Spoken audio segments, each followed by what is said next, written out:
நல்லது பண்றதுக்கு அரசியலுக்கு வாங்கடா, கொள்ளை அடிக்கிறது கொலை பண்றதுக்கு மாடா அரசியலுக்கு.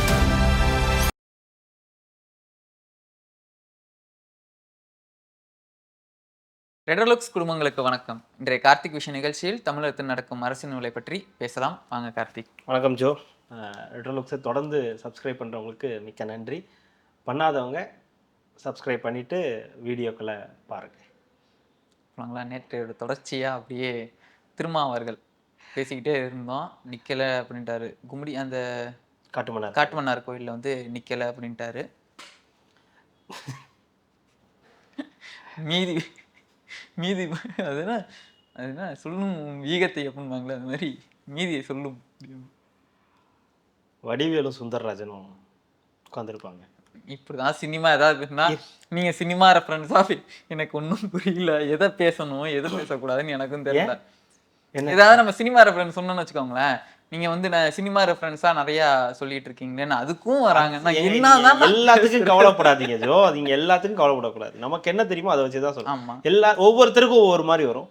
நமக்கு அது ஒரு பிடித்தமான விஷயம்ன்றதுனால சிரிச்சா சிரிக்காதுன்றாங்க ஒருத்தவங்க. ஐயோ, நீங்க ஒரு 500-600 கமெண்ட் வருதுன்னா அதுல பெருவாரியா எது இருக்கோ அதை எடுத்துக்கங்க.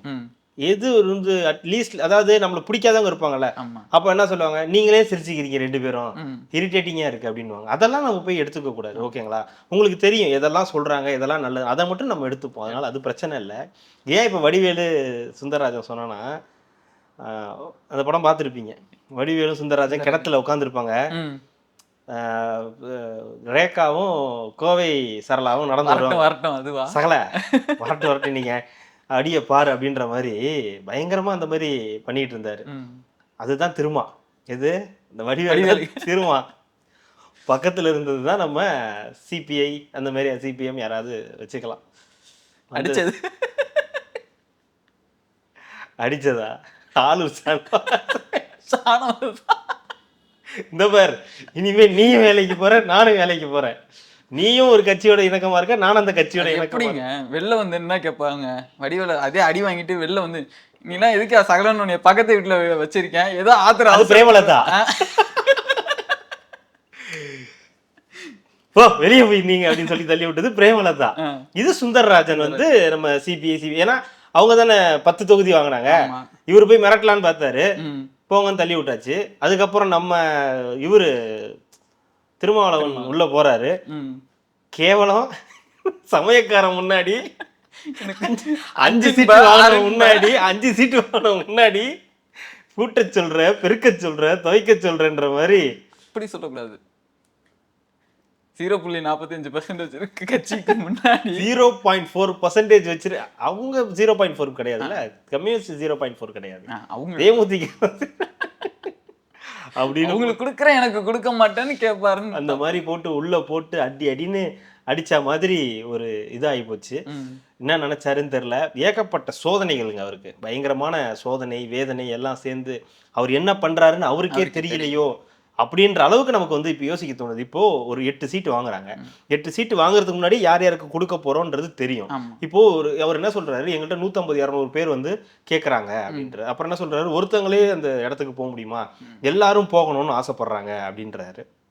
ஒருத்தவங்க ஒரு தடவை போனா அதுக்கப்புறம் அந்த இடத்துக்கு போகக்கூடாது, அதனால இப்போ வந்து வேற ஒருத்தவங்களை அனுப்பணும் அப்படி. அது என்ன இதுவா, இந்த ராட்டினம் விளையாடுவாங்களே, இப்போ நீ போயிட்டியா, நீ இறங்கு, அவங்கலாம் உள்ள போய் பார்த்துட்டு வந்துட்டாங்க, நாங்களாம் எப்போ உள்ள போய் நாங்க உள்ள போய் பார்த்து எப்படி இருக்கு என்ன எனக்கு புரியல. சுத்தி பார்க்குற இடமா அது? சட்டசபை தானே, மக்களுக்கு சேவை செய்யணும், மக்களுக்காக பேசக்கூடியவங்க யார் இருக்கணும் அவங்க தான் போகணும். இவங்க ரொட்டேஷன்ல விளையாண்டுட்டு இருக்காங்க. ஏன்னா இவங்களுக்கு தெரிஞ்சு போச்சு கடைசி வரைக்கும் நம்ம கூட்டணியில தான் இருக்க போறோம், கடைசி வரைக்கும் நம்மளால ஒரு 10-15 சீட்டெல்லாம் வாங்க முடியாது, கடைசி வரைக்கும் நம்மளால ஒரு கூட்டணி ஆட்சி அதிகாரத்துக்கு போக முடியாதுன்ற எண்ணம் வந்ததுனாலதான் அவர் என்ன சொல்றாரு, இந்த தடவை நீ போயிட்டியா, இந்த தடவை நீ போகணும், அடுத்த தடவை உனக்கு தடவை, 2032 உனக்கு, 2036 உனக்கு அப்படின்னு இங்கேவே அவர் வந்து கணக்கு போடுறாரு. ஸோ ஏற்கனவே ஷானவாஸ் போயிட்டாரு, சிந்தனை செல்வன் போயிட்டாரு, பனையூர் பாபு போயிட்டாரு, இப்போ அந்த 3 பேர் வேண்டாம், ஏற்கனவே தோத்த வன்னியரசு இருக்கட்டும், சிந்தனை செல்வன் மட்டும் அப்படியே இருக்கட்டும், எஸ்எஸ் பாலாஜி போயிட்டாரு, அவர் வேண்டாம், சிந்தனை செல்வன் மட்டும் இருக்கட்டும் சொல்லி அவருக்கு மட்டும் ஒரு வாய்ப்பு வந்து கொடுத்துருக்காங்க. இதுதான் பிரச்சனை. இப்போ காட்டுமன்னார் கோயில்ல நீங்க நிக்கிறீங்கன்னு ஏன் முடிவெடுத்தீங்க?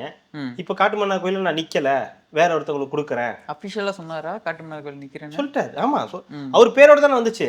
ஏப்ரல் 1ஆம் தேதி வந்திருக்கும். வாய்ப்பு இருக்கு. இல்ல 30 அந்த தேதி தான் வந்துச்சுன்னு நினைக்கிறேன். April full. ஏப்ரல் ஃபுல்னா மொத்தத்துக்குள்ள ஃபுல் பண்ணிருக்கணும். ஒருத்தருக்கு மட்டும் ஃபுல் பண்ணக்கூடாது இல்ல, தன்னைத்தானே ஃபுல் பண்ணிக்க கூடாதுல்ல. இது ஒரு கட்சி தானே. இப்போ ஒரு விடுதலை சிறுத்தைகள்னு ஒரு கட்சி, அந்த கட்சிக்கு மேல ஒரு மதிப்பு மரியாதை அபிமானம் இருக்கு. அந்த கட்சிக்குன்னு ஒரு தொண்டர்கள் இருக்காங்க. இப்போ அந்த தொண்டர்களை எப்படி நினைக்கிறீங்க? நீங்க நிக்கிறேன்றீங்க, நீங்க நிக்கிறீங்கனால எல்லாரும் சந்தோஷப்பட்டாங்க, மற்ற கட்சியினர் கூட வந்து சந்தோஷப்பட்டாங்க. ஆனால் கோவப்பட்டது திமுக மட்டும்தான், கடுப்பானது திமுக மட்டும்தான். நீங்க இங்க வரீங்க, உங்களுக்கு என்ன இங்க வேலை? உங்களை தான் நாங்கள் எம்பி ஆக்கி வச்சிருக்கோம்ல, நீங்க தான் உங்களை அங்கே போக சொல்லியிருக்கோம்ல, மோடி எதிர்க்கணும்னு சொல்லியிருக்கோம்ல, பிஜேபி உள்ள வராமல் தடுக்கணும்னு தானே உங்களுடைய தாரக மந்திரம். நீங்க ஏன் இங்க உள்ள வந்தீங்கன்னு கேட்குற அளவுக்கு வச்சிருக்காங்க. ஏன் நீங்க அவருக்கு சீட்டு கொடுக்கலன்னு இவர்கிட்ட கேட்குறாங்க. ஒரு கட்சி இவர் நடத்துறாரு, இவர் தலைமை, ஆனா நீங்க ஏன் அவருக்கு சீட்டு கொடுக்கலன்னு இவர்கிட்ட கேட்குறாங்க. உங்களுக்கு அது தேவையில்லாத தானே. நீங்க சீட்டு கொடுத்தா அதோட விட்டுறணும். அதுல யார் எங்க யாரை போடுறாங்கன்றது உங்களுக்கு தேவையில்லாது. அதிகபட்சம் வெற்றிக்காக நீங்க கேட்கலாம், இந்த இடத்துல இவங்களை போட்டிருக்கீங்களே, இது செட் ஆகுமா, நாங்க சர்வே எடுத்து பார்த்தோம், செட் ஆகல, வேற யாராவது மாற்ற முடியுமான்னு கேட்கலாம். அதிகாரம் பண்ண முடியாது. ஆனா உங்க கட்சியில அதிகாரம் பண்ற அளவுக்கு வச்சிருக்கீங்க, இன்னார போடுங்க, ஏன் இவங்களுக்கு சீட்டு தரல அப்படின்னு. நன்றி மறவாமை இல்ல, இவர் எவ்வளவு வாங்கியிருப்பாரு திமுகக்கு. அதுதாங்க இல்ல அந்த இதெல்லாம் சொல்றேன், வேங்கவேல் பிரச்சனை அததான் சொல்றேன். நீங்க இதெல்லாம் வாங்கினதுனாலதான் அவங்க உங்களை மேல இப்படி பண்றாங்க. நீங்க எதிர்த்து கேள்வி கேட்டிருந்தா, நீங்க எதிர்த்து நின்றிருந்தா, நீங்க உங்களோட கெப்பாசிட்டியை காட்டியிருந்தா, நாங்க எதிர்கட்சி, உங்க கூட தேர்தல் அப்பதான் கூட்டணி, மற்ற நேரத்துல நாங்க எதிர்கட்சி தான், ஏன் வேங்கைவேல் அப்படி நடக்குது, ஏன் விளாத்திக்குளத்துல இப்படி நடக்குது, ஏன் இந்த மாதிரி அண்ணா யூனிவர்சிட்டியில் இப்படி ஒரு பிரச்சனை நடக்குது, ஏன் பெண்களுக்கு பாதுகாப்பு இல்லைன்னு நீங்க எதிர்கட்சியா செயல்பட்டு இருந்தீங்கன்னா உங்களுக்கு உங்க மேல அவங்களுக்கு ஒரு பயம் வந்திருக்கும். கேள்வி கேட்கறாங்க இவங்க, அது இல்லாம உங்க மேல மக்களுக்கு ஒரு நம்பிக்கை வந்திருக்கும். ஸோ இந்த கூட்டணி இல்லைன்னா கூட நீங்க வேற கூட்டணிக்கு போனா கூட உங்களுக்கு ஒரு மதிப்பு மரியாதை வந்திருக்கும், அந்த சீட் கன்வர்ஷன் அதிகமாயிருக்கும். நீங்க ஒருவேளை ஏடிஎம்கேக்கு போயிருந்தா பிஜேபி உள்ள வந்திருக்காது, பிஜேபி தனியா போயிருக்கும். நீங்க போய் கம்யூனிஸ்டுகள் வந்திருந்தா இந்த கூட்டணியே ஒரு வெற்றி கூட்டணியா மாறி இருக்கும். நீங்க நினைச்ச சீட்ஸை கொஞ்சம் கேட்டு இருந்திருக்கலாம், நல்லா கேட்டு வாங்கி இருந்திருக்கலாம். ஆனா நீங்க வாங்கிருக்கலாம், ஒரு 12 கூட வாங்கிருக்கலாம், 12 15 கூட வாங்கிருக்கலாம். 12 கூட போதுங்க, 10 வச்சுக்கோங்க, இன்னும் 2 பேருக்கு எக்ஸ்ட்ரா சீட்டு கொடுத்துருந்துருக்கலாமே. ஆனா எதையுமே நீங்க பண்ணாம கடைசி வரைக்கும் பிஜேபி உள்ள வந்துரும், சமூக கூட்டணி அப்படின்னு. ஆக்சுவலி இதெல்லாம் கிடையாது, இப்போ முடிஞ்சு போச்சு. அந்த அலைன்ஸே இப்போ கிட்டத்தட்ட கொலாப்ஸ் தான், பயங்கரமா உடஞ்சிருக்குது. இந்த தேர்தலுக்கு முன்னாடி வரைக்கும் ஓகே, இந்த தேர்தல் எலெக்ஷன் ஸ்டார்ட் இந்த டேட் சொன்னதுக்கு அப்புறம் பயங்கர கொலாப்ஸ் ஆயிட்டாங்க. யாருக்கு எவ்வளவு சீட்டு, மக்கள் நீதி மையத்துக்கு சீட்டு கிடையாது, கொலாப்ஸ். தமிழக வாழ்வு உரிமை கட்சி வெளியேறிடுச்சு, தேமுதிக உள்ள கொண்டு வந்து 10 சீட்டு கொடுக்குறாங்க. ஏற்கனவே நல்லா அடி வாங்கியிருக்க இந்திய கம்யூனிஸ்டுகள், மார்க்சிஸ்ட் கம்யூனிஸ்டுகளுக்கு 5 சீட்டு கொடுக்குறாங்க. இவங்களுக்கு 8 கொடுத்துட்டாங்க. 8 கொடுத்து அதுல வந்து 2 தனி தொகுதி, 2 தனி தொகுதி, 2 பொது தொகுதி, மற்றதெல்லாம் தனி தொகுதி அப்படின்னு அதையும் மென்ஷன் பண்ணி சொல்றாங்க. இந்த 2 தான் வந்து 2 பொது தொகுதி கொடுத்துருக்கோம் அப்படின்னு வந்து மென்ஷன் பண்றாங்க. ஆனாலும் பெரிய என்ன, திமுக தான் பெரிய கட்சி, நாங்க இந்த தடவை கூட்டணி ஆட்சிலாம் நாங்க கேட்க மாட்டோம், 1999 நான் வந்து கேட்ட பொழுதிலே அதுதான் முதலியாக ஆட்சி அதிகாரத்தில் நாங்கள் பங்கு கேட்டோம். கேட்டீங்க, வருஷம் என்னாச்சு, இன்னைக்கு 2026 ஆச்சு, இன்னைக்கு வரைக்கும் அது உங்களுக்கு கிடைக்கல. அதுக்கான ஏதாவது முயற்சி எடுத்திருக்கீங்களா ஆட்சியில பங்கு? அதாவது இப்ப என்ன சொல்றாரு, அதற்கான சூழ்நிலை இப்ப இல்ல அப்படின்றாரு. இன்னைக்கு இல்ல, அது என்னைக்குமே இருக்காது. இந்த சூழ்நிலை இன்னைக்கு இல்ல. இன்னைக்கு 2021 மிக முக்கியமான தேர்தல், இப்போ மட்டும் விட்டுட்டோம்னா அவ்வளவுதான் அப்படின்னு சொல்லு. திமுகவுக்காக நாங்கெல்லாம் சீட்ஸை கம்மி பண்ணிக்கிறோம், நாங்கெல்லாம் உள்ள வரோம், பிஜேபி உள்ள வந்துடக்கூடாது, ஏற்கனவே அதிமுக வச்சு பிஜேபி இங்கே நிறைய வேலை பார்த்துருச்சு, அதெல்லாம் நம்ம தடுக்கணும்னு உள்ள வந்தீங்க. சரி, சந்தோஷம், ஜெயிக்க வச்சோம், ஜெயிக்க வச்சு இப்போ ஆட்சியில் அமர வச்சாச்சு. இப்போ என்ன பிரச்சனை? இப்பயும் அதே மதவாதம், இப்பயும் அதே பிஜேபி, இப்பயும் பிஜேபி உள்ள வந்துடும், ஐயோ மதவாதம் உள்ள வந்துடும், அதனால நாங்கள் அரணாக நிற்கிறோம். நின்றுட்டு போங்க, அதுக்கும் கூட்டணி ஆட்சியில் பங்கு கேட்கறதுக்கு என்ன சம்பந்தம்? பிஜேபி உள்ள வந்துருன்றதுக்கும் நீங்க கூட்டணி, அதாவது எங்களுக்கு ஆட்சியில பங்கு வேணும், முடிஞ்சு போச்சு, எங்களுக்கு அமைச்சரவையில இடம் வேணும், முடிஞ்சு போச்சா, அதுக்கும் நீங்க போய் பிஜேபி கிட்ட இப்ப குத்து வாங்குறதுக்கு என்ன ஆக போகுது? நீங்க குத்து வாங்குறதுபடி வாங்கிட்டு இருங்க, அமைச்சரவை இடம் வாங்குறபடி வாங்கிட்டு இருங்க, அந்த கோஷத்தை அது பாட்டுக்கு தனியா எழுந்து பேசிட்டு போங்களேன், யாருக்கு எந்த நஷ்டமும் கிடையாது. ஆனா அது முடியாது, ஏன்னா இவங்களால கேட்க முடியாது. கேட்க முடியாதுல்ல, அவங்க கொடுக்க மாட்டாங்க. அவங்க கொடுக்க மாட்டாங்கன்னு தெரிஞ்சுக்கிட்டே இவங்க கேட்கறது கிடையாது. எப்படியும் கேட்டா கொடுக்க போறது இல்ல, அது ஏன் கேட்டுக்கிட்டு, அதை போய் ஏன் கேட்டுக்கிட்டு அசிங்கமா, என்னப்பா அதை போய் அசிங்கமா கேட்டுக்கிட்டு அப்படின்னு வாங்க. அந்த மாதிரி அசிங்கமா அவர் மாதிரி அது வேணாம், இப்ப சரியில்லை, அப்புறம் பார்ப்போம், 2036 பார்ப்போம், ஒரு இன்ப நிதி வரட்டும், அப்ப ட்ரை பண்ணி பார்ப்போம், அப்படி யோசிக்கிறது. ஏன்னா அவர் ஒரு எல்லாம் அனுபவிச்சாச்சு, சட்டப்பேரவை அனுபவிச்சாச்சு, எம்பி ஆகியாச்சு, இந்த மாதிரி எல்லாம் கொண்டு வந்தாச்சு. இன்னும் 2 சேர்த்து கொடுப்பாங்க சீட்டு, அவ்வளவுதான். இப்போ 8ன்றது அடுத்து 10 ஆகும். அப்புறம் பணம் நீங்க எப்போ 2 சேர்த்து என்னைக்கு வரது, இந்த ஒரு கேள்வி இருக்குல்ல. ஆனா உங்களையே நம்பிக்கிட்டு இருக்க தொண்டர்களுக்கு, உங்களையே நம்பிட்டு இருக்க இந்த கட்சிக்காரங்களுக்கு, உங்க கூட்டணி ஒரு நல்ல கூட்டணி நினைச்சு உங்களை ஓட்டு போடுற மக்களுக்கு இது தேவையா? ஆல்ரெடி அதுவே அந்த ஓட் பேங்க் எல்லாமே தாவேக்காக்கு வந்து கொஞ்சம் டிரான்ஸ்ஃபர் ஆயிடுச்சுன்ற அந்த ஒரு பேச்சும் அது இருக்கு. அது எல்லா கட்சியிலேருந்தும் போது, குறிப்பா விசிகால இருந்து நிறையவே போகுது. ஆனா அதை ஒத்துக்க மாட்டாங்க. விசிகால இருந்து ஐயோ எங்க இதுல இருந்துலாம் போக மாட்டாங்க. ஆனா அது அண்ணனே ஒத்துக்கிட்டாரு ஒரு தடவை. நான் உங்களை எல்கேஜில இருந்து படிக்க வச்சுக்கிட்டு இருக்கேன், இப்போ நீங்க வந்து அங்க போறீங்களா அப்படின்ற மாதிரி அண்ணனே ஒரு தடவை வந்து கோவப்பட்டு கேட்டார். அதுதான் சொல்றேன். அதாவது கட்சியோட கட்டமைப்புலையும் கட்சியோட அந்த கண்ட்ரோல்ல வச்சிருக்கிறது இல்ல, அது இப்போ அவர்கிட்ட இல்ல. அது நல்லா வெளிப்படையாவே தெரியுது. ஏன்னா இல்ல பொதுவாவே இந்த கட்சிகள் எல்லாமே கொள்கைன்றத டோட்டலாவே இப்போ மறந்துட்டாங்களா? அந்த ஒரு இதே இல்லையா? நம்ம நாம் தமிழர் பார்க்குறோம், இப்போ விசிகாவாக இருக்கட்டும், வாழ் உரிமை கட்சி அவங்க வெளில வந்துட்டாங்க, கம்யூனிஸ்டாக இருக்கட்டும், எல்லாருக்கும் இந்த பேஸுன்ற அந்த ஒரு கொள்கை, அந்த கோட்பாடுன்றதை வந்து டோட்டலாகவே மறந்து இந்த அதிகாரமயம், நம்மளுக்கு 2 சீட்டு இருக்கணும், பதவியில் நம்ம இருக்கணுன்ற அந்த ஒரு இது உண்மைதான். அது கிட்டத்தட்ட அந்த நிலைமை. கொள்கையை மறக்கல, கொள்கையை வந்து என்ன பண்றதுன்னு தெரியல வச்சிருக்காங்க. அவங்களோட கொள்கையே இப்போ வந்து மாறிடுச்சுங்க. இப்போ நாம் தமிழரோட கொள்கையே விஜய் எதிர்ப்பு. இடும்பாவனம் கார்த்திகிட்ட போய் சொன்னீங்கன்னா தூக்கத்தில் எழுப்பி இந்த பாருங்க விஜய் அந்த மாதிரி பண்ணியிருக்க கூடாது, அந்த கட்சி ஒரு மோசமான, நீ படுத்து தூங்கு தயவு செய்து, நீ எந்திரிக்காது அப்படின்னு படுக்க வச்சிடலாம். இவர்கிட்ட சாட்டைகிட்ட போய் கேட்டீங்கன்னா போதும், அவர் படுத்து தூங்கிட்டு இருக்கும்போது விஜய் விஜய் விஜய் ஏய் விஜய் டேய் விஜய் அப்படின்னு தான் அவர் வந்து பேசிக்கிட்டு இருப்பாரு. இந்த பக்கம் நீங்க அது கேட்கவே வேண்டாம், பேசாதீங்க, ஹெலிகாப்டரை ஓட்டாதே, ஹெலிகாப்டரை ஆஃப் செய் அப்படின்னு அவர் பேசிக்கிட்டு இருப்பாரு. அது ஒரு மாதிரி ஓடிக்கிட்டு இருக்கும். ஆடு மேய்க்கிறது, மாடு மேய்க்கிறது, கழுத மேய்க்க, என்னையை கொண்டுடுங்கடா அப்படின்னு அவரு நைட்டு தூக்கத்தில் வரும்போது என்னையை கொண்டுடுங்க, எனக்கு சோத்துல விஷத்தை வச்சிருங்க, பக்கத்துல கொடுத்துருவோமா, இயற்கை விஷமா நான் எங்க போறது, அந்த மாதிரி ஏதாவது பண்ணலாமான்னு அவனுங்க யோசிச்சுட்டு இருப்பானுங்க. இது என்னடா போற போக்க பார்த்தா கொடுத்துதான் ஆகணும் போலயே அப்படின்ற மாதிரி ஒண்ணு நானுங்க. இந்த மாதிரி இவங்க திருமாவளவன் இவங்கெல்லாம் பார்த்தா பாஜக மதவாதம் அப்படின்னு. சரி என்னதான் பண்றீங்க, சமூக நீதிமன்றம், உங்களுக்கே அங்க சமூக நீதி இல்ல. நீங்க இருக்கிற கூட்டணியில ஆர்எஸ்எஸ்ஐ சார்ந்த ஆர்எஸ்எஸ்க்கு ஆதரவு தெரிவிச்ச ஒருத்தர் வேட்பாளராக இருக்காரு, உதயசூரியன் சின்னத்தில் நிற்கிறாரு. உங்களால ஒரு வார்த்தை கேட்க முடியுமா? கொங்கு கட்சி இருக்கு, கொங்கு ஈஸ்வரன் அவருடைய கட்சி இருக்கு, உங்களால ஒரு வார்த்தை கேட்க முடியுமா? கேட்டா சமூக நீதிக்கு பாடுபடுற கட்சி அப்படின்னு வந்து வாய்க்கூசாம பேசுறாரு. அடுத்து இன்னொரு இருக்கக்கூடிய கொங்கு இளைஞர் பேரவை, தனியரசு பேச முடியுமா? கருணாஸ் சமூக நீதிக்காக போராடுறவரா? இல்ல. சமூக நீதிக்காக பாடுபடக்கூடியவர் அவரு. அவரு ஒரு பேஸ்டான அந்த கேஸ்ட் பேஸ்டான ஒரு கட்சி தானே. ஆனா இவ்வளவு முரண்களை வச்சுக்கிட்டு அந்த கூட்டணியில இருந்துட்டு சமூக நீதியை பத்தி பேசுறாங்க. சரி போய் ஒளிஞ்சு தொலைங்க, நீங்க என்ன பேசிட்டு போங்கன்னு விட்டா மதவாதம் உள்ள வந்துடும், பிஜேபி உள்ள வந்துடும். அந்த காரணத்தினால நாங்க வந்து கூட்டணி ஆட்சியை பத்தி சம்பந்தமே இல்லை, இது வேற ட்ராக்கு, இது வேற ட்ராக்கு. நீ இதுல பேசிக்கிட்டே நீ அங்க அமைச்சரவையில கேட்கலாம், நீங்க டிவிகே கூட கூட்டணி வைங்க, ஏடிஎம்கே கூட கூட்டணி வைங்க சொல்ல, நீங்க அந்த கூட்டணியிலேயே இருங்க. ஆனா அந்த கூட்டணி இதெல்லாம் ஏன் கேட்க மறுக்கிறீங்க? ஏன்னா அவங்க கொடுக்க மாட்டாங்க, உங்களை அவங்க மதிக்கவே இல்லை. துரைமுருகன் உங்க கட்சியோட ஒரு நிர்வாகி அவங்க பக்கத்துல போய் நிற்குது, இறங்கி நில்லுன்றாரு. உங்களால என்ன பண்ண முடியும்? என்ன பண்ணிடுவீங்க நீங்க? இதோ இன்னைக்கு காட்டுமன்னார் கோயில ஏன் நிக்க மாட்டேங்கிறீங்க? ஏன்னா உங்களுக்கு அழுத்தம், நீங்க நிக்க முடியாத அளவுக்கு அழுத்தம். வராதீங்கன்றாங்க. வராதீங்க, உங்களுக்கு எவன் இப்ப சட்டசபைக்கு கூப்பிட்டான்னு கேக்குறாங்க. யார் இப்ப உங்களை வெத்தலை பார்க்க வச்சு யாரை கேட்டியா நீ வந்து காட்டுமன்னார் கோயில் பேரை போட்டேன்னு கேட்கிற அளவுக்கு நீ எப்படி ஷானவாசு கொடுக்காம நீங்க வந்து நிப்பீங்க? அவங்களுக்கு கடுப்பே தான். ஷானவாஸ்ல இருக்கணும், அவர் தானே விடுதலை சிறுத்தைகள் கட்சியோட தலைவர். எது இப்படா எப்ப மாத்தினானுங்க தெரியலையே. அப்போ விசிகாவை திமுக விழுங்கிருச்சுன்னு நம்ம சொல்லலாம், முடிஞ்சிருச்சு. நீங்க பாருங்க, இந்த ஒரு தலைவரா இருந்து அவரோட டிசிஷன் எடுக்க முடியல, உள்ள வராரு, அதுவே தப்புன்றாங்க. நீங்க எம்பியா இருந்துட்டு ஏன் இங்க வரீங்கன்னு கேக்குறாங்க. சரி இந்த கட்சியை காப்பாற்றணும்னு வராருன்னு ஃபர்ஸ்ட் எல்லாரும் பேசணும். சரி காப்பாத்திடுவாரு, உள்ள வந்துட்டாரு. இல்ல நான் காப்பாற்றுற ஐடியாலாம் இல்லை, அது அவங்கள்ட்டே அந்த பத்திரத்தை அவங்கள்ட்டே கொடுத்து விற்க சொல்லிட்டேன் அப்படின்னு சொல்லி இப்போ வேற யாருக்கோ இளைய பெருமாள் அவங்களுடைய பையனுக்கு கொடுக்க போறேன் அப்படின்றாரு.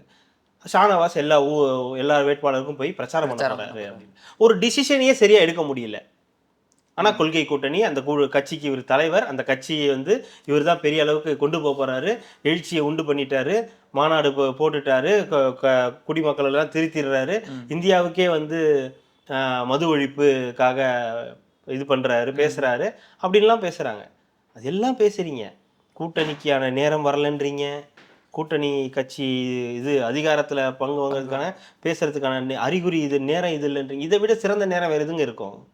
நீங்க ஒரு மதவாத சக்தியை எதிர்க்கிறதுக்கு 31 இல்ல, நீங்க ஒரு மதவாத சக்தியை எதிர்க்கிறதுக்கு உங்களுக்கு கூட திமுகன்ற ஒரு பெரிய ஆயுதம் இருக்கு. அந்த ஆயுதத்து கூட நீங்களும் ஒரு ஆயுதமா இருக்கீங்க. உங்க ஆயுதம் இல்லைன்னா அந்த ஆயுதமே ஒண்ணுமே பண்ண முடியாது. உங்க ஆயுதம் தான் கூர்மையான ஆயுதம். நீங்களும் கம்யூனிஸ்டும் தான் கூர்மையான ஆயுதம். நீங்க முன்னாடி நின்று அவங்கள்ட்ட சண்டை செய்யலைன்னா பின்னாடி இருக்க எவ்வளவு பெரிய ஆயுதமா இருந்தாலும் ஒன்றும் பண்ண முடியாது. உங்களை சிப்பாய்களை உங்களை நம்பி தான் அவங்க வந்து களத்துக்கு வராங்க. அப்போ உங்களுக்கான உரிமைகளை கேளுங்க அப்படின்னு தானே சொல்றோம். அப்போ ஒரு சட்டமன்றத்துக்கே இவரால் டைரக்டா வர முடியாதுன்னா இப்போ இது என்ன கொள்கை கூட்டணி? ஒரு இவரு கேட்கிறாருல மக்கள் நீதி மையத்துக்கு நிக்காதது, ஆமா அது வந்து தவறு. நீங்க வரணும்னு நீங்க முதல்ல சரி செஞ்சுக்கீங்க. உங்களை யாரு தடுக்கிறது? எப்படி உங்களோட முடிவு திடீர்னு மாறும்? அப்ப தோத்துருவோன்னு பயந்துட்டீங்க. இப்ப விஜய் 2 தொகுதியில போட்டி போடுறாரு. ஏன் போட்டி போடுறாரு? தோத்துருவோன்னு பயந்து போடுறாரு. அப்படியே இருக்கட்டுமா? அது அப்படியே இருக்கட்டும். அப்ப நீங்க ஏன் இப்ப போட மாட்டேங்கிறீங்க? போட்டி போட மாட்டீங்க. அது எப்படி திடீர்னு உங்களுக்கு ஞானோதயம் வந்துச்சு? இந்த இதுல இளைய பெருமாளுக்கு கொடுத்துருவோம், நம்ம நிக்க வேண்டாம், அந்த குடும்பத்துக்கு நம்ம ஏதாவது ஒரு நன்றி கடன் செய்யணும் அப்படின்னு. இப்ப எப்படி உங்க கட்சிக்காரங்க ஏன் என்னன்னு ஒரு யோசிக்க மாட்டாங்களா? என்ன சொன்னாலும் கேட்டுப்பாங்களா? அப்படிதானே உங்க கட்சியை நீங்க எந்த அளவுக்கு டெவலப் பண்ணி வச்சிருப்பீங்க. எம்பியா போய் நம்ம மட்டும்தான் இருக்கட்டும் அப்படின்றதுனால எம்பியாவே திருப்பி இருக்கு. அவர் இருக்காரு, ரவிக்குமார் இருக்காரு, சு வெங்கடேசன் எம்பி இருக்கு, இத்தனை பேர் இருக்காங்கங்க. பிரச்சனை அது இல்ல. இந்த இடத்துல வந்து இவர் மட்டும் தானே இருக்காரு. ஏன் சு வெங்கடேசன் இருக்காரு, அவர் சிபிஐ சார். ரவிக்குமார் இருக்காரு, அவர் விசிகாவை சேர்ந்தவர். இல்ல நான் என்ன கேட்குறேன், உங்களால இதையே சரியா டிசிஷன் எடுத்து பண்ண முடியலையே, இவ்வளோ அழுத்தம் இருக்கே. நீ நல்லா சொல்றேன், 2026க்கு அப்புறம் ஜெயிச்சாலும் தோத்தாலும் இந்த கூட்டணி உடஞ்சிரும். மதிமுக 4 சீட்டையும் எடுத்து கொடுத்துருச்சு. மக்கள் நீதி மையம் ஆல்ரெடி வெறுப்புல தான் சுத்திக்கிட்டு இருக்கு, ஒன்றும் பண்ண முடியாம. தவாக்கா வெளியே போயிடுச்சு. விசிகா கிட்டத்தட்ட முடிஞ்சிருச்சு. 2026க்கு அப்புறம் உடஞ்சாலும் ஆச்சரியப்படுறதுக்கு இல்லை. ஒரு பகுதி உடஞ்சு போய் திமுகக்குள்ள ஐக்கியமானாலும் ஆச்சரியப்படுறதுக்கு இல்லை. காங்கிரஸ் ஏற்கனவே கிட்டத்தட்ட இழுத்துக்கோ பிடிச்சிக்கோ தான் இருக்குது. ராகுல் காந்தி கிட்டத்தட்ட வரமாட்டாரு போல, பிரச்சாரத்துக்குலாம் வரதுக்கான வாய்ப்புகள் ஒண்ணு இருக்கிற மாதிரி. 4 தடவை வந்துட்டு போயிட்டாரு. அதான் மோடியே வந்துட்டு போயிட்டாரு. ஆனா அந்த கூட்டணி வந்து இந்த கூட்டணி பிரச்சனை உள்ள கூட்டணி, இந்த கூட்டணி நல்ல தெளிவான கூட்டணி, அப்படி ஒண்ணு போயிட்டு இருக்கு. ஸோ இதுக்கப்புறம் தான் நாளையிலேருந்து தான் திருமாவளவர்கள்லாம் வந்து பிரச்சாரத்துக்கே போறாரு. இவ்வளவு நாள் விட்டாச்சு. நீங்க 10 சீட்டு கொடுத்ததுக்கு என்னமோ தேமுதிக வந்து அந்த பேச்சு பேசிட்டு இருந்தீங்க. அவங்க தான் களத்துல வந்து சுத்தி பிரச்சாரம் பண்ணிட்டு இருக்காங்க ஒவ்வொரு தொகுதியும் போயிட்டு. ஆக்சுவலா ஃபர்ஸ்ட் அந்த பிளான் கிடையாது. ஃபர்ஸ்ட் வந்து அவங்களோட வேட்பாளர்களுக்கு மட்டும் பண்றதா தான் பிளான். அதுக்கப்புறம் பிளான் மாறி இருக்கு. அப்புறம் கூப்பிட்டு இல்ல நீங்க மட்டும் பண்ணிக்காதீங்க, எல்லாருக்கும் பண்ணுங்க. ஏற்கனவே திருமாவளவன் வரல, செல்வ பெருந்தகை வரல, இன்னும் மதிமுக துரை வைக்க யாருமே வந்து களத்துல இறங்கல, நீங்களும் அப்படி பண்ணாதீங்க அப்படின்னு சொல்லி சொன்னதுக்கு அப்புறம் இப்போ வந்து வர ஆரம்பிச்சிருக்காங்க. பயங்கர உற்சாகமா இருக்காங்க. கண்டிப்பா எல்லாரையுமே வந்து இது பண்ணிட்டு தான் போவாங்க, ஜெயிக்க வச்சுட்டு தாங்க போவாங்க. நானே நிறைய தடவை கழுவி ஊத்திருக்கேன். அதெல்லாம் மறந்துட்டு திருப்பி வந்து ஒரு சகஜமா பழகுறாங்கல்ல, அதுவே பெரிய கத்துக்கணும்யா. ஆமா, அது கத்துக்கணும் அப்படின்னு. அது அவங்களே பயங்கரமா இந்த சட்டம் ஒழுங்கை பத்தி எல்லாம் பேசியிருக்காங்க. ஸ்டாலினை பத்தி இன்னைக்கு சகோதரர் அண்ணன் ஸ்டாலின் அவர்கள் வந்து ஆயிட்டாங்க. 2வது அவங்க பையன் வந்து மறுபடியும் போவாங்களா?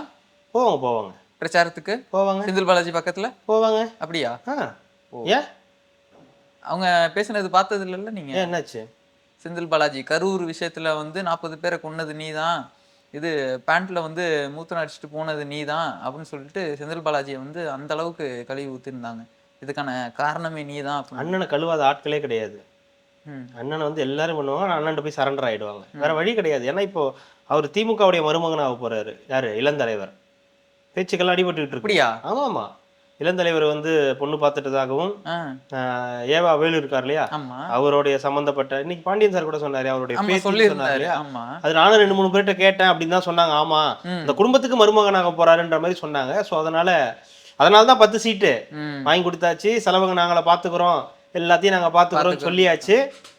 எல்லாமே ஆல்மோஸ்ட் டன்னுன்ற மாதிரி பேசிக்கிட்டு இருக்காங்க. ஸோ அதனால இறங்கி வந்து அந்நியார் வந்து பேசுவாங்க. ஸோ நல்லா இருக்கும் திமுக கூட்டணி, நல்ல அலைன்ஸ். ஏன்னா தேமுதிக உள்ள வந்துருக்குல்ல, இப்போ இனிமேல் திருமாவளவன் தேவைப்பட மாட்டார். தேமுதிக உள்ள வந்துருச்சு. அப்புறம் கருணாஸ்லாம் கூட இருக்காரு. ஸோ பெரிய பலம் தான். அதனால 2026க்கு அப்புறம் கொஞ்சம் கஷ்டம்தான். எப்படியும் விசிகா உடைச்சிருவாங்க. உடைச்சி அண்ணனை தனியா விட்டுட்டு இவங்க தனியா போயிடுவாங்க. அப்புறம் காங்கிரஸும் ராகுல் காந்தி வந்து கூட்டு போயிடுவாரு. நீ படிச்ச வரைக்கும் போதும் பாத்துக்கலாம் வா, நீ தமிழ்நாட்டுல 19 நான் இங்க போய் பாத்துக்கிறேன். 29ல நாங்க பாத்துக்கிறேன் அப்படின்ட்டு போயிடுவாங்க. சரி 29. அந்த மாதிரி போயிட்டு இருக்கு. ஸோ அண்ணனின் இந்த செயல்பாடு அவருக்கு மட்டும் இல்ல, திமுக கூட்டணிக்கு ஒரு பிரேக் டவுன் தான். அது சும்மா அதெல்லாம் கிடையாது, அதனால என்ன, அதெல்லாம் உளவியல் ரீதியா தாக்கங்கள் இருக்கதான் செய்யும். உங்களுக்கே தெரியும், சும்மா வெளியில காட்டுமன்னார் கோயில் போய் நிக்கிறேன்னு சொல்லுவாராம், அப்புறம் இல்லைன்னு சொல்லுவாராம். அதனால எந்த பாதிப்பும் அந்த எந்த கட்சிக்கும் இல்லையா, அது அவங்களுக்கும் கிடையாது. சமீப காலமா மாத்தி மாத்தி பேசுறாரு. சமீப காலமா ஒரு பேச்சுல வந்து ஒரு தெளிவு இல்ல, யாருக்கும் அடங்கி போய் பேசுற மாதிரி இருக்கு. ஆனா கேளுங்களேன், எனக்கு எந்த அழுத்தமும் யாரும் கொடுக்க முடியாது, எனக்கு வந்து எந்த பிரச்சனையும் கிடையாது. எங்க கட்சிக்குள்ளார யாரும் நாங்க சொல்லவே இல்லையே உங்க கட்சிக்குள்ளார யாரோ புந்து ஏதோ செய்யறாங்கன்னு, நீங்களே ஏன் சொல்றீங்க இதெல்லாம்? அப்ப ஏதோ நடக்குது, சம்திங் ராங் அப்படின்றது நமக்கு நல்லா தெரியுது. வெளியில சொல்றதா இவரே சொல்லிட்டு இருக்காரு. நம்ம இன்னைக்கு வீடியோல சொன்னார்ல, இந்த பிரஸ் மீட்ல சொன்னார்ல, நாங்க வந்து ஆட்சியில பங்கு கேட்போன்றதுக்கு எல்லாம் பேசிட்டு இருக்காங்க, திமுக சார்பா வந்து இந்த 3 பேர் போயிட்டாங்கன்னு நீங்களே சொல்றீங்க. போயிட்டாங்கன்னு தான் சொல்லுவாங்க, வேற எப்படி சொல்லுவாங்க?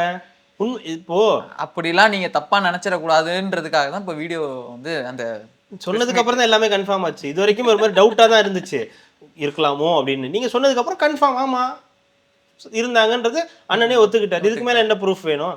ஏங்க, ஆலூர் ஷா நவாஸ், சிந்தனை செல்வன், எஸ்.எஸ். பாலாஜி, சிந்தனை செல்வன் கூட எனக்கு தெரியாது, எஸ்.எஸ். பாலாஜி, இவங்க 3 பேருமே நல்ல இணக்கமா தான் இருந்தாங்க. எல்லா அமைச்சர்களோடையும் எல்லா திமுகவோடையும் நல்ல இணக்கமா தான் இருந்தாங்க. இல்லைன்னா சொல்லலை, அவங்கவுங்க சீட் அவங்கவுங்க கன்ஃபார்ம் பண்ணதான் எல்லாருமே பிளான் பண்ணாங்க. அது கடைசி கட்டத்துல இவரும் நம்பிக்கை கொடுத்தாராம், அண்ணனும் நம்பிக்கை கொடுத்தாராம், உங்களுக்கு எங்க வேணும், இங்க வேணுமா, அங்க வேணுமா, ராயபுரத்துல வேணுமா அப்படின்னு கேட்டாராம். கடைசி நேரத்துல அவங்க கொடுக்கலையாம் இந்த சீட்லாம். அதனால அதுக்கப்புறம் சொன்னார்ல, இந்த தடவை நீங்க இருந்துட்டீங்க, இந்த ஒரு தடவை அவங்க இருக்கட்டும், அடுத்த தடவை அவங்க இருக்கட்டும் அப்படின்னு. இந்த மாதிரி ஒரு ஷோ நடத்திக்கிட்டு இருந்தாங்க. அது இன்னைக்கு கன்ஃபார்ம் ஆயிடுச்சு. ஓகே, இந்த கூட்டணி ஒரு கொள்கை கூட்டணி கிடையாது, இது ஒரு சந்தர்ப்பவாத கூட்டணி. கொள்கை கூட்டணியா இருந்துச்சு, இப்போ கொள்கை கூட்டணி இல்லை. இப்போ அந்த பேரை வச்சுட்டு நிக்குது, பிஜேபி எதிர்ப்புன்ற ஒரு பேரை வச்சுட்டு நிக்குதே தவிர மற்றபடி இதுல கொள்கையெல்லாம் ஒன்றும் கிடையாது. இதை விட இது ஒரு கொள்கையா? மக்கள் நல கூட்டணி, மக்கள் நல கூட்டணி தான். இதுல என்ன இருக்கு? அந்நியார் உள்ள வந்தாங்க, செல்வ பெருந்தகை அவர் வேற தலைமையில நான் இருக்க மாட்டேன் இந்த தேர்தலுக்கு அப்புறம் அப்படின்னு. அது ஒரு பாட்டு, யூத்ல ஒரு பாட்டு வரும். இப்போ இந்த யூத்லயா? இல்ல பழைய யூத்லயா? சந்தோஷம் சந்தோஷம் வாழ்க்கையின் பாதி பலமா. நல்லா இருக்கும் அந்த பாட்டு. நல்லா இருக்கு. யாருக்கு சந்தோஷம்? காங்கிரஸுக்கா? ஜோதிமணிக்கு, மாணிக்கம் தாகூர், கிறிஸ் சோடங்கர், ராகுல் காந்தி. டிவிகே காங்கிரஸ்க்கு எல்லாரும் டிவிகே காங்கிரஸ்க்கு வந்து ஒரு சந்தோஷமா இருக்கும். அண்ணன் மேல ஏகப்பட்ட பஞ்சாயத்து. அண்ணன் வந்து சராமாரியா செஞ்சிருக்காப்படி, நிறைய விஷயங்கள் செஞ்சிருக்காப்படி. அது சவுக்கு சங்கர் மேட்டரா இருக்கட்டும், அப்புறம் நிறைய விஷயங்கள், பற்பல விஷயங்கள். ஆமா, அது ஒரு ஜனா கூட சொல்லியிருந்தாரு, ஒரு ஏதோ ஒரு கொலை வழக்குல கூட ஒரு மேல ஏதோ ஒரு இது. அந்த மாதிரி இல்ல, அந்த மாதிரி அது ஓகே, அது ஒரு பக்கம். செல்வ பேர் சொல்லல, செல்வ பெருந்தகையா அவரு மாறிட்ட காரணத்தினால, மலை செல்வ பெருந்தகையா அவர் மாறிய காரணத்தினால அவர் நிறைய சிறப்பா செஞ்சுக்கிட்டாரு.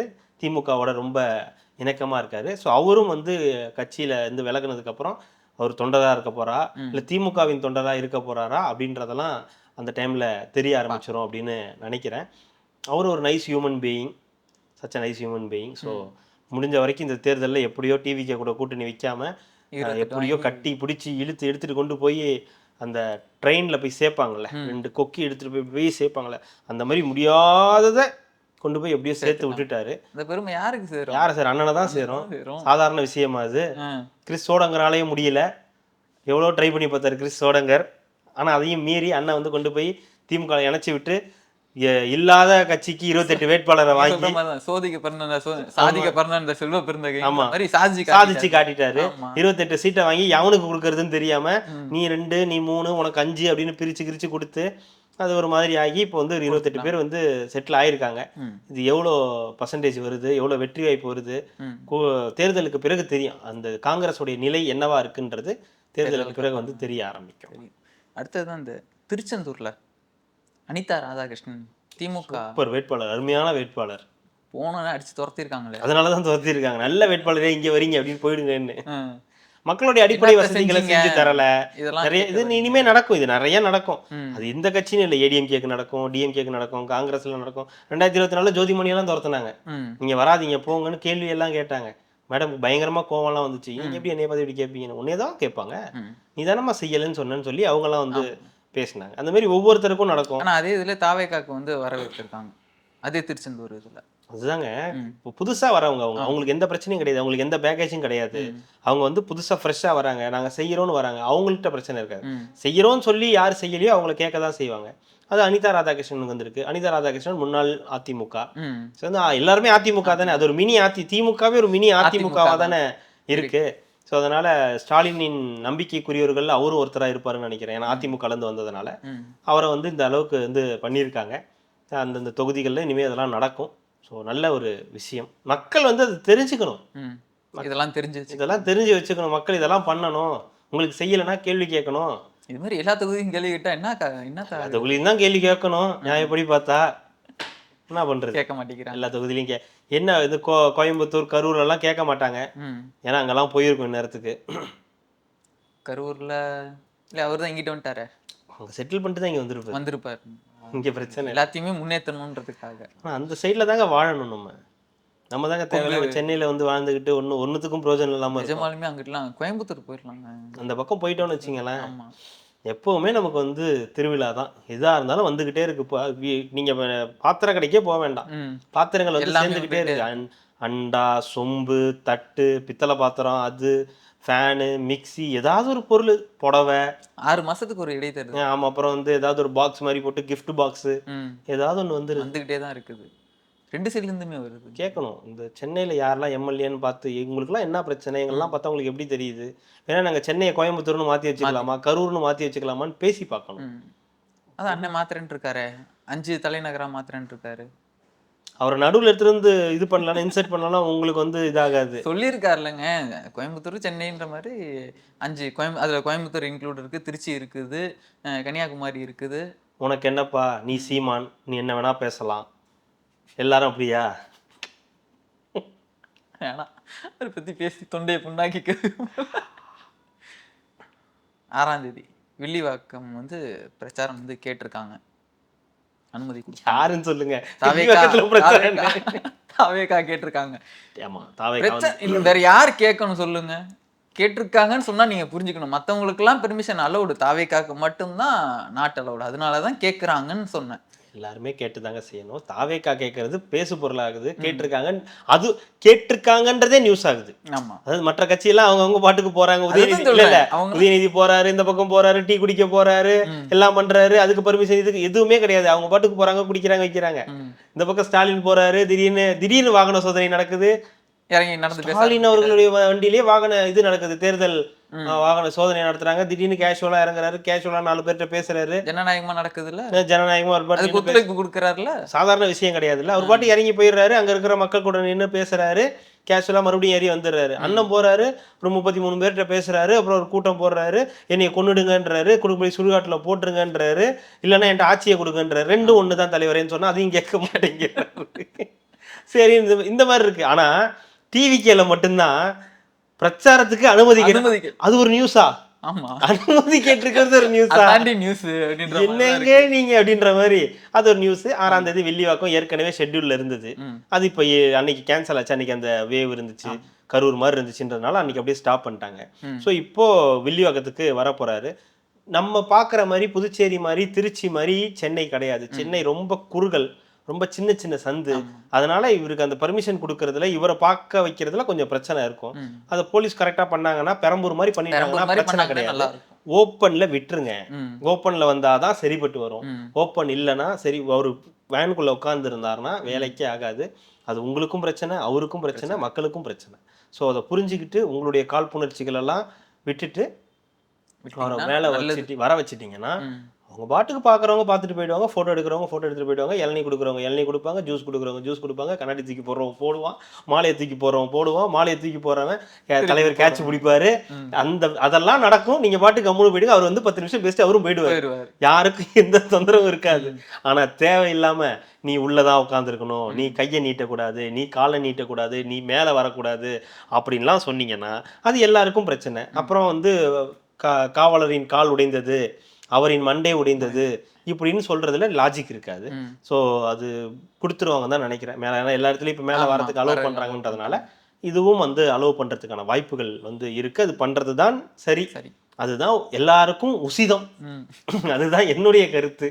அவர் மேலே வந்துட்டாருன்னா பிரச்சனை இல்லை. ஸோ வில்லிவாக்கத்தில் ஏற்கனவே ஃபெயிலியர், அவர் போகாத ஒரு ஏமாற்றம் இருக்கும். அவர் இப்போ போகும்போது அது அவருக்கு வந்து இன்னொரு வாய்ப்பு, அந்த மக்களுக்கு வராரு அப்படின்ற ஒரு சந்தோஷம். ஆதவர்ஜனாவுக்கு கோடி புண்ணியம் அப்படின்னு. தலைவரே தயவு செய்து வந்தீங்க, நான் மட்டும் கஷ்டப்பட்டுட்டு இருந்தேன், இந்த பக்கம் விசிகான்னு சொல்லி கஷ்டப்பட்டுட்டு இருந்தேன், திமுகன்னு சொல்லி கஷ்டப்பட்டுட்டு இருந்தேன். இதை சொன்னது ஜூவியில போட்டிருந்தாங்கல்ல, செங்கோட்டையன் தலைவரை என் சைடு எப்போ வருவீங்க, கால் ஷீட்டை வாங்குங்க. இது கால் ஷீட்டா, 2 வாரத்துல எலெக்ஷன் தலைவர், ஒரு 2 சனி நேரம் இருக்கா அப்படின்ற மாதிரி. இல்ல எல்லா இடத்துக்கும் போனோர் எல்லாரையுமே கவர் பண்ண வேண்டியிருக்கு. இந்த சவுத்தன் சைடு ஃபுல்லாவே போல, மதுரை தாண்டி இன்னும் அவரு இறங்கவே இல்லை அப்படின்றது அது எப்படி பாக்குறதுன்னு தெரியல. ஏன்னா இப்போ மாநாடு சைடு வரைக்கும் இல்ல 7ஆம் தேதி நெல்லை போறாரு. ஸோ அந்த நெல்லையில என்ன பிளான்னா, அங்க இருக்கிற ஒட்டுமொத்த அந்த வேட்பாளர்கள், அந்த பகுதியில் இருக்க எல்லா வேட்பாளர்களும் ஒரு மேடையில் ஆமா அந்த மாதிரி நிறுத்தி அந்த இடத்துல வந்து பேச போறதாக வந்து இருக்கு. அதை கொஞ்சம் நல்லா பண்ணாருன்னா சந்தோஷம். அதாவது வேட்பாளர்கள் பேரை சொல்லி இன்னாரு அவங்களுக்கு ஓட்டு போடுங்க அப்படின்னு சொல்லி, வெறுமனே தாவேக்கா விசிலுக்கு ஓட்டு போடுங்கன்னு சொன்னாங்க. அந்த குறிப்பிட்ட வேட்பாளரை இன்னைக்கு இந்த பாண்டிச்சேரியில் ஏற்றினார்ல, முடிஞ்ச அந்த மாதிரி ஏற்றுங்க. இல்லை ஒரு மேடை இருக்குன்னா மேடையில வச்சு அந்த மேடையில வச்சு எல்லாரையும் பேசுனீங்க. ஏன்னா அன்னைக்கே ஃபர்ஸ்ட் டேவே சொல்லிட்டாரு, அதுவே போதும்னு நினைக்கக்கூடாது. மக்களுக்கு சொல்லிக்கிட்டே இருக்கும்போது தானே அவங்களுக்கு ரிப்பீட்டா தெரிய வரும். இப்போ வந்து ஒரு விளம்பரம் போட்டுக்கிட்டே இருக்கிறதுனால தானே தெரியுது இந்த விளம்பரம், இன்னாருடைய விளம்பரம். முதல்வர் படைப்பகம்னு ஒண்ணு இருக்கு, உங்களுக்கு தெரியுமா? 5 ரூபா தான் 1 ஹவருக்கு. ஆமா சொன்னீங்க. இது வரைக்கும் நான் பார்த்தது கிடையாது. நானும் பார்த்தது இல்ல. அப்படி இருந்தா இந்த ஆபீஸ் நம்ம அங்க கேட்டா பயங்கரமா அப்படின்றாங்க இப்படின்றாங்க. எங்கடா இருக்குன்னு கேட்டா தெரியல. முதல்வர் படைப்பகம்னு ஒண்ணு இருக்கு அப்படின்றாங்க. சரி இருந்துட்டு போட்டோம் அப்படின்னு சொல்லி அது ஒரு பக்கம். விளம்பரத்தினாலதான் இப்போ அதே நம்மளுக்கு தெரிஞ்சிருக்குன்னா அப்ப பாத்துக்கோங்க. அதனாலதான் விளம்பர மாடல் ஆச்சு. லேப்டாப் ஆடு எப்படி இருந்துச்சு? ஆடுக்குனே தனி செக்மெண்ட் போடணும். இல்ல எனக்கு ஒரு விஷயம் எனக்கு என்ன புரியலன்னா, இத்தனை கோடி மக்கள் இருக்காங்க, இத்தனை கோடி மக்களை இவ்வளவு பேர் பாக்குறாங்க, நீங்க கொடுத்ததெல்லாம் எல்லாருக்கும் தெரியும்னா அது அவனுங்களுக்கு மட்டும் ஏன் தெரியல? புதுசா வந்திருப்பாங்க, ஏதாவது கண்ட்ரீஸ்ல இருந்து புதுசா வந்திருப்பாங்க. ஏலியனா ஏங்க ஃபர்ஸ்ட் ஆட் என்ன? அந்த பையன் சாப்பிடுறது, ஓட்டு போறது, ஓட்டர் ஐடி வந்துருச்சுன்னு சொல்றான். சொன்னதுக்கு யாருக்கு ஓட்டு போட போறோம்னா, டீ குடிக்க போறான், சாப்பிட போறான், அங்க 2 பசங்க போறானுங்க, சாப்பிடுங்கடான்றான். இல்ல நீ சாப்பிடுற, எனக்கு ஸ்கூல்லேயே சாப்பாடு போடுறாங்களா அப்படின்னா, சரி பரவாயில்ல அவனுக்கு தெரியல போலன்னு விட்டுறலாம். கான்வென்ட்ல படிச்சிருப்பான் சரின்னு விட்டுட்டு 2வது போனா, உனக்கு பஸ்ஸுக்கு பைசா தரே, நான் 5 வருஷமா பஸ்ல ஃப்ரீயா தான்டா போறேன்னு அந்த பொண்ணு சொல்லுது. 5 வருஷமா பஸ்ல ஃப்ரீயா போறியானா? ஓகே, அப்போ அதுவும் தெரியல போல, பையனுக்கு ஃபாரின்ல இருந்து வந்திருப்பான் போல. 3வது லேப்டாப் வந்து வாங்குறதுக்கு பைசா கேட்டியாமா, இந்தாமா வச்சுக்கோன்னா, அந்த மெய்டு வந்து சொல்றாங்க இல்ல லேப்டாப் வந்து கொடுத்துட்டாங்க. அந்த ஸ்கீமுக்கு முன்னாடி அவன் பாஸ் அவுட் ஆயிருப்பான். என்னங்க இதெல்லாம் ஒரு பிரச்சனையா? இப்படி எதுவுமே தெரியாத அந்த இவன் எதுக்கு அவன் இந்த நாட்டுக்கு எதுக்கு பாரமா வந்து பார்த்தா நீங்க எல்லா ஆடியுமே தான் நீங்க அதுதான் சொல்றேன். அப்படி ஒருத்தன். அடுத்தது இன்னொருத்தர், ஒரு குடும்ப தலைவர், எல்லாருக்கும் துரோகி எழுதி வச்சுட்டு எல்லாரும் வந்து நீட்டுற மாதிரி. குடும்பமே துரோகம் பண்ணிருக்கு. தலைவர் உங்களுக்கு பரிசு நீ வாங்கின, நீ என்ன ஏமாத்திட்ட, நீ வந்து புதுமை பெண் திட்டத்துல காசு வாங்கின, நீ என்ன ஏமாத்திட்ட, நீ வந்து லேப்டாப் வாங்கிட்டு நீ என்ன இஎம்ஐ கட்டுற, நீ என்ன ஏமாத்திட்ட அப்படின்னு. இதெல்லாம் உனக்கு எப்ப தெரியும்? ரிட்டர்ன் ஆனதுக்கு அப்புறம். அப்பெல்லாம் நீங்க எல்லாம் எங்க தாண்டா மாசம் மாசம் காசு கொடுக்குறியா? இதெல்லாம் தெரியாமையா நீ கொடுத்த? இதெல்லாம் தெரியும். அப்புறம் லேப்டாப்னோட அவர் சொல்றாரு, நான் 3 நாள் ஊர்ல இருக்கேன், நீங்க என்ன லேப்டாப் தெரியும்னா, உடனே என் ஒய்ஃப் கேட்குறாங்க, யாராவது லேப்டாப் வச்சிருக்கீங்களாமா அப்படின்னு ஸ்டூடெண்ட்ஸை கேட்குறாங்க. அவர் இவங்கள்ட்ட போய் கேட்குற, இவங்களுக்கு என்ன தெரியும் ஹை ஃபிகரேஷன். உடனே அவங்கலாம் சொல்ல ஆரம்பிச்சாங்க 8 GB RAM, i7 ப்ராசஸர், அது இது வித் கிராஃபிக்ஸ் கார்டு அப்படி இப்படின்னு எல்லாரும் எடுத்து நீட்டுறாங்க. உடனே அவர் இதெல்லாம் யார் உங்கள்கிட்ட கொடுத்தா, ரொம்ப நன்றிப்பா அப்படின்னு சொன்னோன்னே, எங்களுக்கு சொல்லாதீங்க எங்க தலைவருக்கு சொல்லுங்க அப்படின்னு. அது ஒரு தலைவரா அப்பாவா? தலைவர். ஸ்கூல் பிள்ளைங்கன்னா அப்பான்னு தான் சொல்லணும். அது காலேஜ் பிள்ளைங்க, அதனால சொல்லாதுங்க. தலைவர்னு சொன்னா கட்சி இல்லாங்க தலைவர்னு சொல்லுவாங்க. நன்றி முடிஞ்சிருச்சு அப்படின்னாங்க. உடனே ஸ்டாலின் தொடரட்டும், தமிழ்நாடு வேலை இது வரும் அப்படின்னு வந்துச்சு. இந்த மாதிரி நம்மளை பைத்தியக்காரன் ஆக்குற மாதிரியான விளம்பரம். அதாவது ஒரு விளம்பரம் பார்த்தா பிடிக்கணும், ஆமா பார்த்தோன்னே என்னடா அப்படின்னு கேட்குற மாதிரி. ஆல்ரெடி நம்ம ஆடியன்ஸ் எல்லாம் காண்டுல தான் இருக்காங்க. அதுல அது ஆடியன்ஸ் மட்டும் இல்லை, எல்லாருமே காண்டா தான் இருக்காங்க. அது டிவியில் போடும்போதுமே எல்லாருமே வந்து காண்டா தான் இருக்காங்க. இந்த சன் பிக்சர்ஸ் ஒரு காலத்தில் வேலை பார்த்துட்டு இருந்துச்சு. வாடா அப்படின்னு வேட்டைக்காரன் ஆடை போட்டு போட்டு வர வச்சு தியேட்டருக்குள்ள வர வச்சு கொண்டு எடுத்த மாதிரி. ஆக்சுவலா ஒரு நல்ல படம் தான், கமர்ஷியலா பார்க்க நல்ல படம் தான் அது. ஆனா இவனுங்க கொடுத்த பில்டப்னால அந்த படத்துக்கு ஒரு ஹைப் ஏறி முதல் நாள் போய் பார்த்து என்னடா படம் இதெல்லாம் வெறியாகி வந்தவங்க. அதுக்கும் சுறாவுக்கும் அவங்க சும்மா இருந்திருந்தாலே, சுறாலாம் ஓடி என்ன பண்ணியிருந்தாலும் சுறா ஓடி இருக்காது. அது ஒரு விஷயம். யாரோ சொன்னாங்களே நல்லா இருக்குன்னு, இல்ல சுறா படம் நல்லா இருக்கு. அண்ணனை போய் பாக்குறதுக்கும் நீங்க சுறா படத்தை டிவில போட்டு 2 தடவை பாக்குறது, 10 தடவை பாக்குறதுக்கும் நானும் கேள்விப்பட்டேன், யாரோ பார்த்து சொன்னாங்க. உங்க ஆள் தான் நினைக்கிறேன். எங்காலா?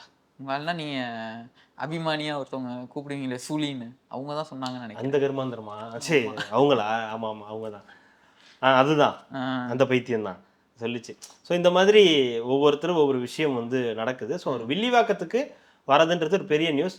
ஸோ ஒரு ஓப்பனில் விட்டுட்டிங்கன்னா பெஸ்ட், இல்லைன்னா ஒஸ்ட். இன்னொரு தகவல் வந்திருக்கு, ஆனா அது உறுதியா தெரியல தானே. ஏப்ரல் 14 விஜய் அவர்களுடைய இந்த நேர்காணல் ஆமா ஜீ தமிழ்ல வருதுன்றாங்க. ஏன்னா ஜனநாயகன் ஜீ தமிழ்ல தான் கொடுத்துருக்காங்க. ஸோ ரைட்ஸ் அவங்க தான் வாங்கியிருந்தாங்க. ஸோ ஜீ தமிழ்ல வரதாக சொல்லப்படுகிறது. ஜி போனி கபூருக்கும் ஜீ தமிழுக்கு என்னங்க போனி? நம்ம ஒண்ணு அப்படிதானே முடிச்சு போடுவோம். ஸோ வரலாம் அப்படின்னு பேசப்படுது. ஒரு அதிகாரப்பூர்வ தகவல்லாம் இல்லை, அது ஒரு இன்டர்நெட்ல அது மாதிரி போயிட்டு இருக்கு.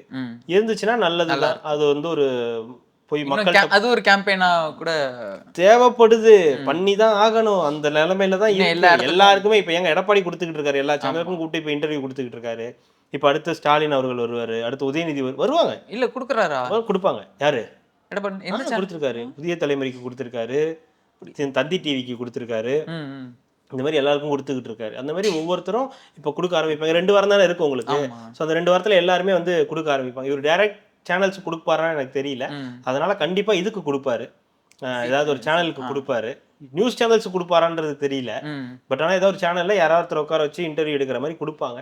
ஸோ மேபி அதுக்கான வாய்ப்பு இருக்கு. மதன் கௌரி கூட இருக்கிறதா ஒரு டாக்கும் வந்துச்சு. மதன் கௌரி கூட தான் வேட்பாளராக அறிவிக்கிறதா சொன்னாங்க. ஆமா ஆமா. அப்புறம் அதெல்லாம் நடக்குமா? அப்புறம் முன்னாடி நான் மதன் கௌரி வச்சு ஒன்று பிளான் பண்ணாங்க, அப்புறம் மதன் கௌரியே வேணான்னு சொல்லிட்டாரு அப்படின்லாம் சொன்னாங்க. அப்படிலாம் யாரும் சொல்ல மாட்டாங்க, எனக்கு தெரிஞ்சு யாரும் சொல்ல மாட்டாங்க. அவர் ஏதோ சொன்னதா சொல்றாங்க. அது ஏதோ நடந்துட்டு போகுது, அது பிரச்சனை இல்லை. கொடுத்தா நல்லது, அவங்க கட்சிக்கு கொஞ்சம் யூஸ்ஃபுல்லாக இருக்கும். பார்ப்போம். கண்டிப்பாக கார்த்திக், நாளைக்கு 6ஆம் தேதி ஒரு வேலை பிரச்சாரத்துக்கு அனுமதி கொடுத்தாங்கன்னா பார்த்துட்டு கண்டிப்பாக வீடியோ போடுவோம். மிக்க நன்றி, மகிழ்ச்சி. மக்களுக்கு நல்லது பண்றதுக்கு அரசியலுக்கு வாங்கடா, கொள்ளை அடிக்கிறது கொலை பண்றதுக்கு அரசியலுக்கு